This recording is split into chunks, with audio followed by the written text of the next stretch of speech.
Programa Câmara em Debate de volta, sempre levando até você um debate qualificado sobre a produção da Câmara de Vereadores de Maceió. O objetivo é sempre levar um conteúdo do que é que o parlamento produz de interessante para você, cidadão maceioense. No programa de hoje, estamos recebendo o vereador Valmir Gomes, do PT, que tem trazido para essa casa um debate fundamental em relação ao plano diretor, ultrapassado, caminhando para 20 anos, aí sem um debate, né, de planejamento para a cidade. Eu queria, vereador, que o senhor, nesse primeiro momento, explicasse para o nosso telespectador o que é o plano diretor. Primeiramente, agradecer ao companheiro Marcos pelo convite, dar um abraço aos telespectadores do Câmara em Debate e dizer que, desde que assumimos o mandato aqui na Câmara, levantamos essa discussão do plano diretor, porque surgiu dos anseios de segmentos importantes da sociedade maceiense, né? Instituto dos Arquitetos do Brasil, a universidade, através da Faculdade de Arquitetura e Urbanismo, e os movimentos sociais, né, que vivenciam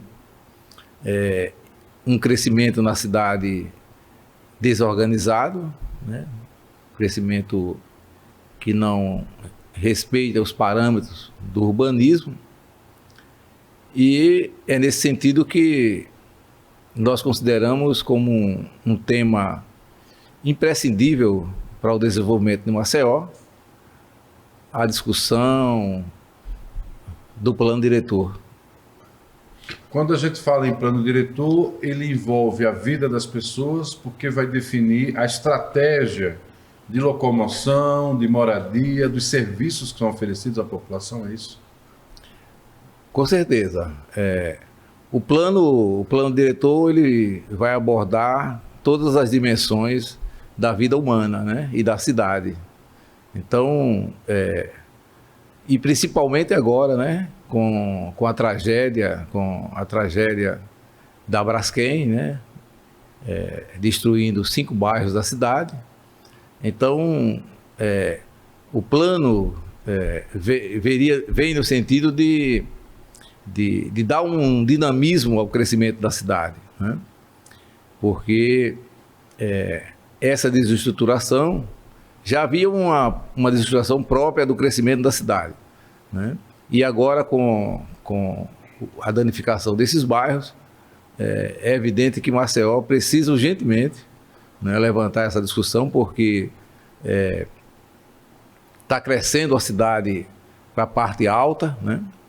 E é um crescimento que se intensifica em conjuntos habitacionais, né? E os conjuntos habitacionais sem uma estrutura dos serviços públicos, né? Então você vai, por exemplo, no Caetés, lá no Benedito Mendes, aí você não tem a escola, você não tem a unidade de saúde, né? É uma dificuldade para a população se deslocar através do transporte coletivo, né? Há um crescimento destruindo o verde da cidade, não há um respeito né, às nossas matas, os nossos rios, né? E a gente está muito preocupado, por exemplo, com a duplicação da L101 Norte, né? Porque os órgãos de proteção do meio ambiente precisam estar vigilantes, porque há uma destruição de matas naquela região que podendo destruir o rio Riacho Doce, né? Então, evidentemente que nós desejamos o crescimento da cidade, o desenvolvimento, mas que ele venha com respeito ao que nós consideramos de cidade saudável, né? Onde as pessoas podem conviver humanamente com a natureza, né? E com os diversos e com os próprios companheiros, as próprias pessoas que vivenciam o território aqui no município de Maceió. O senhor falou da parte alta da cidade, eu também conheço essa realidade, passei a morar na parte alta da cidade, depois de ter crescido, ter vivido muitos anos no litoral, e quando eu segui para lá eu já não usava o transporte coletivo, mas uma eventualidade ou outra em função de estar com transporte individual, eu lancei mão da utilização do transporte coletivo. E mesmo antes da explosão demográfica, em função da migração de uma parte dos moradores que saíram dos bairros afetados pela mineração, o transporte já era um problema.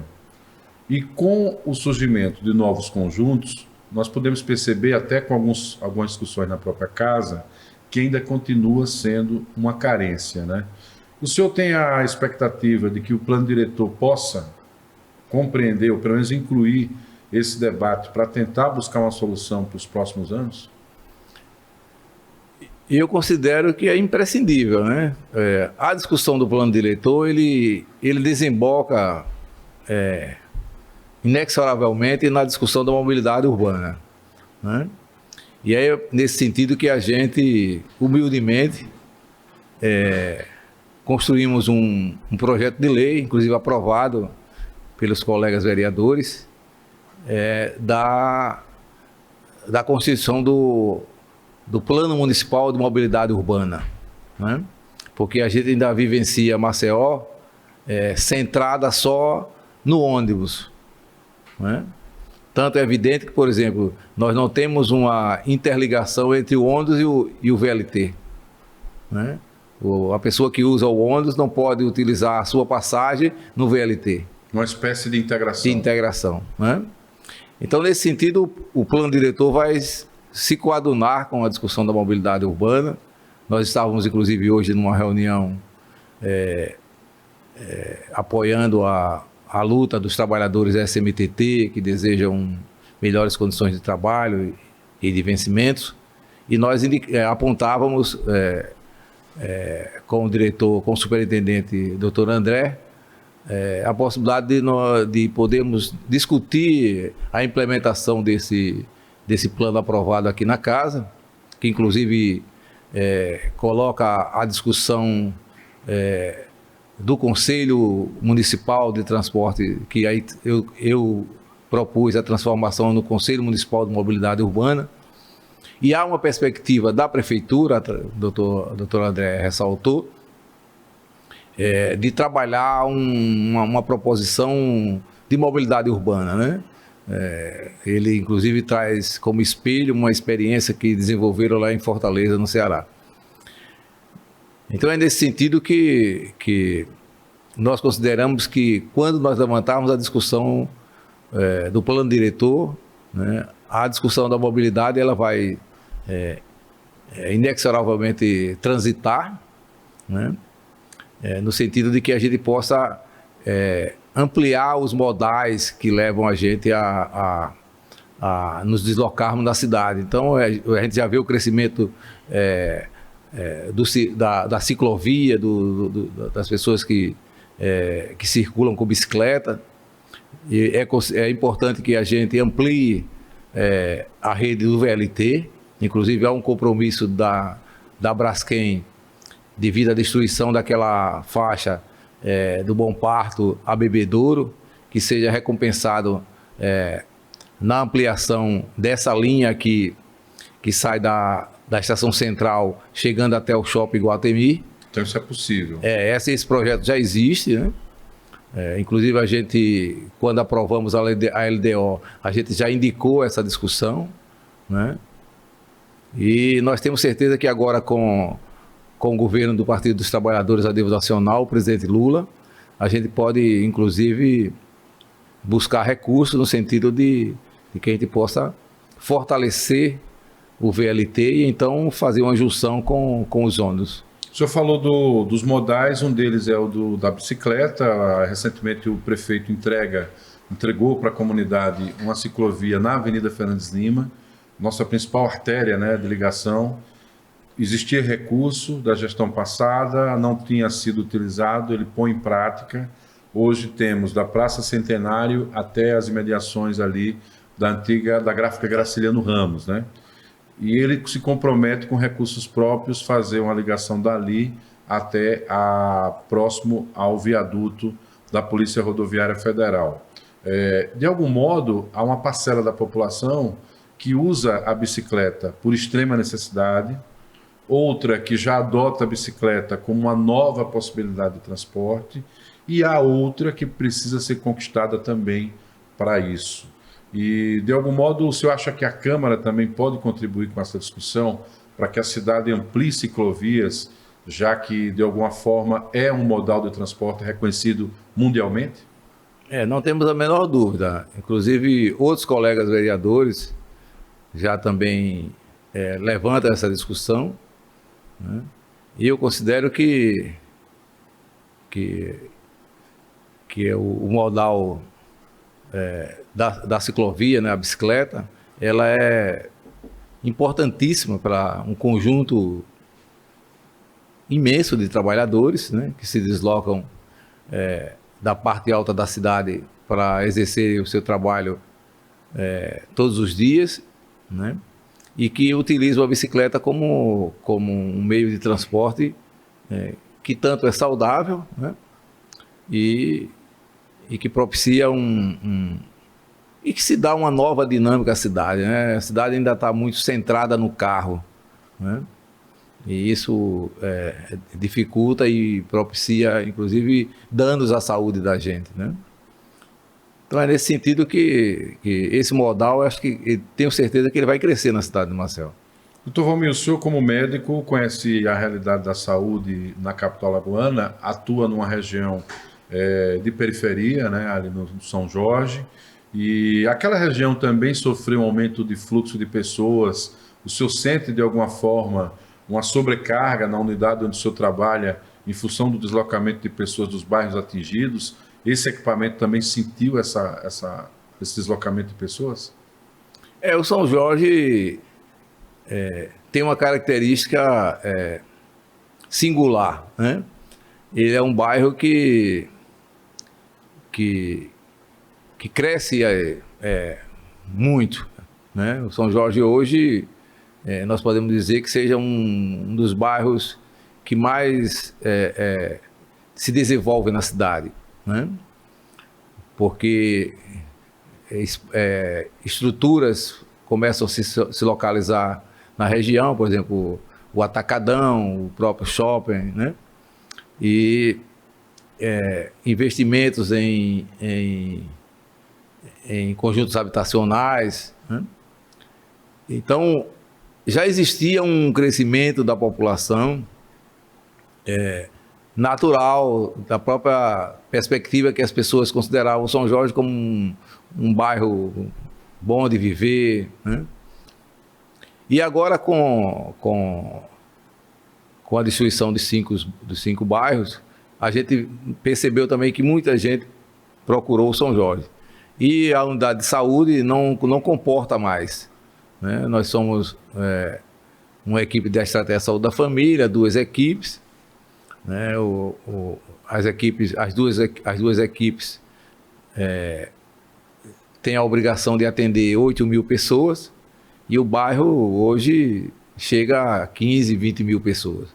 Então a unidade carece de uma outra unidade. Inclusive nós ficamos muito tristes porque existia uma unidade anexo da unidade de São Jorge ali próximo à Vila Emater, e na gestão do prefeito Rui Palmeira eles fecharam essa unidade. Nós tentamos agora com o prefeito JHC reabrir essa unidade, estamos numa tentativa. Inclusive o ano passado nós destinamos metade da nossa emenda parlamentar para a reabertura da unidade, mas até agora a gente não teve a reabertura da mesma, e a população carece demais dos serviços de saúde.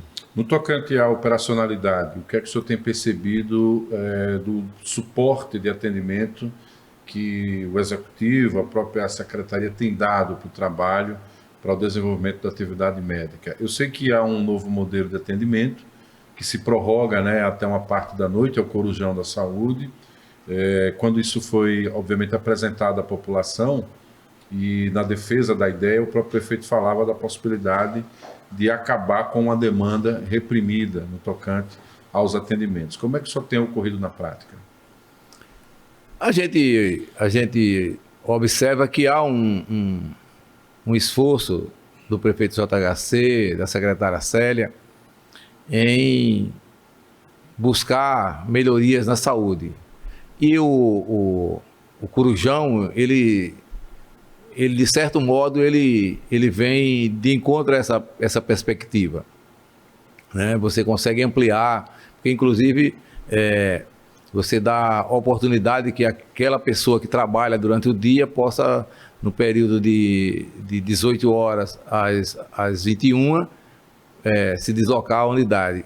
O que nós questionamos da administração municipal é que ela não está dando o devido olhar, né, para fortalecer a estratégia de saúde da família.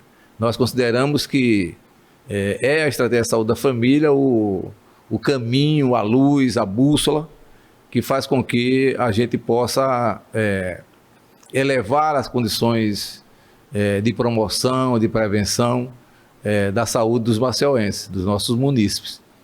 Então, a gente vem numa luta constante, buscando esclarecer, e agora nós temos uma nova perspectiva, né, porque com a ministra da Saúde, buscando fortalecer a estratégia de saúde da família, né, reativando o programa Mais Médicos.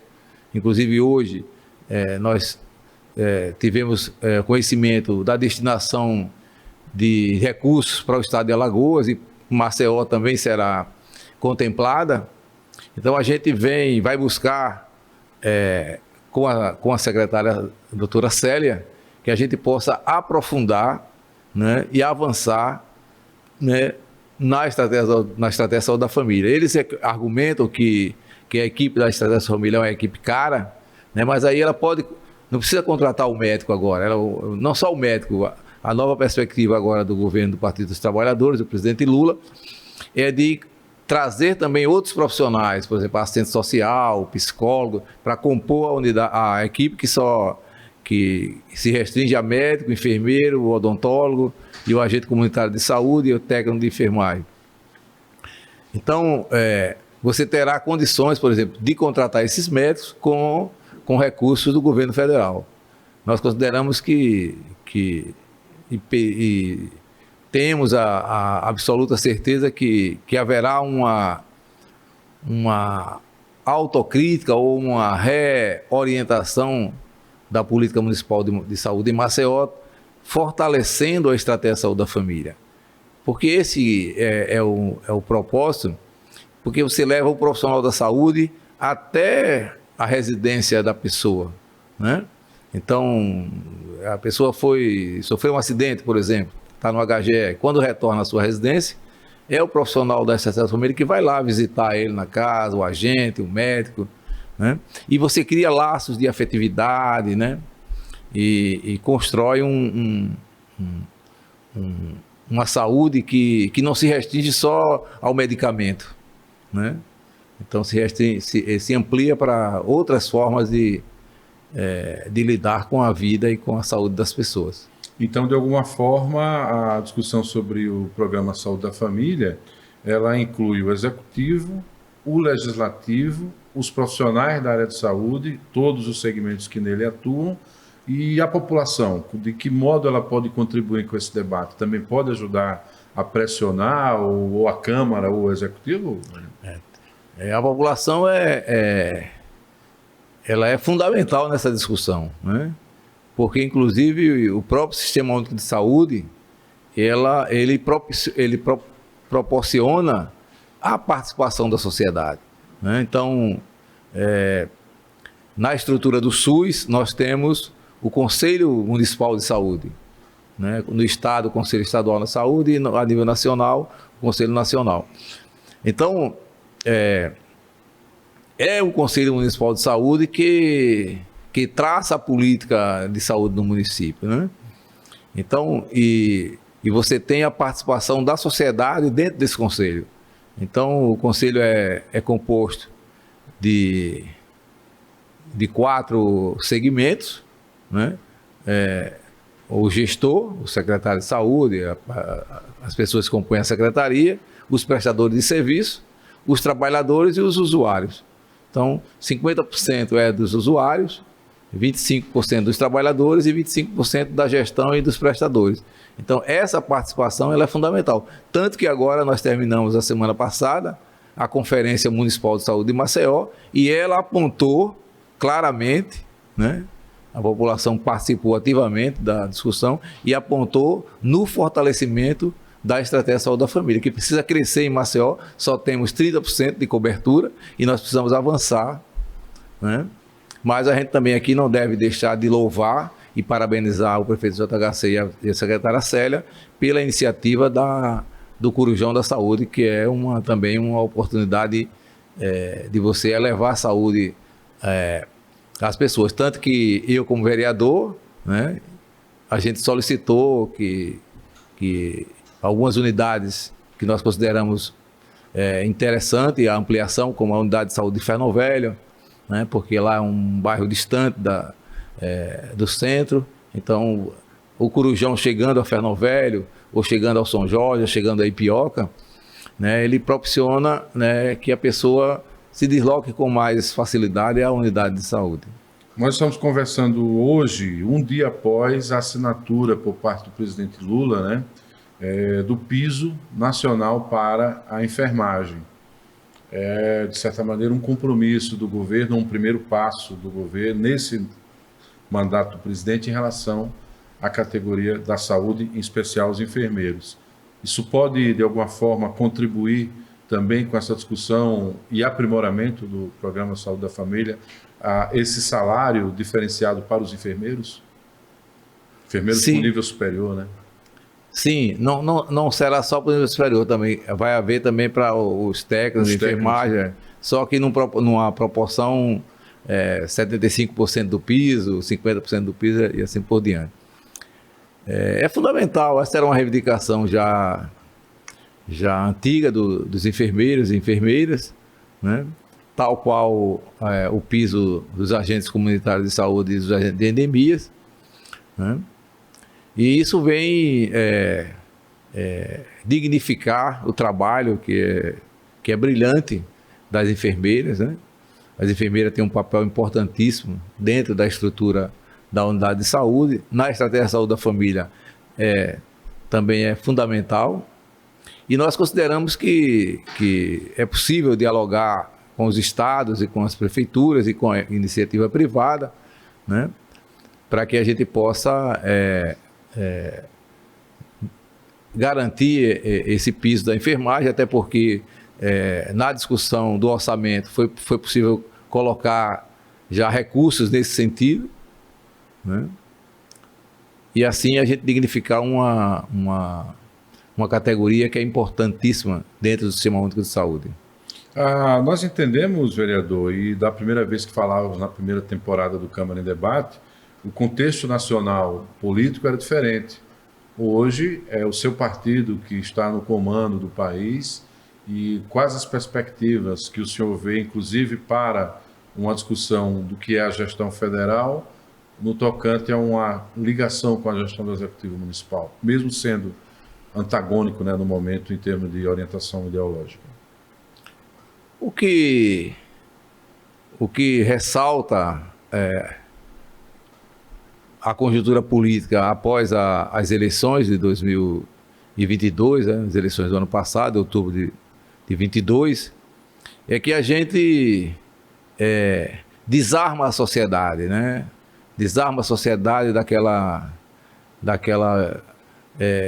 polarização que se traduzia numa discussão que às vezes fugia até da civilidade, né? Então, com a eleição do presidente Lula, a gente traz a perspectiva da política como participação da sociedade, né? Então, os primeiros atos do presidente Lula foram no sentido de fortalecer os órgãos de controle da sociedade.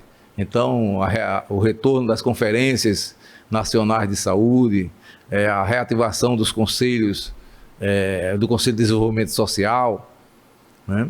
E trazendo a perspectiva de uma relação,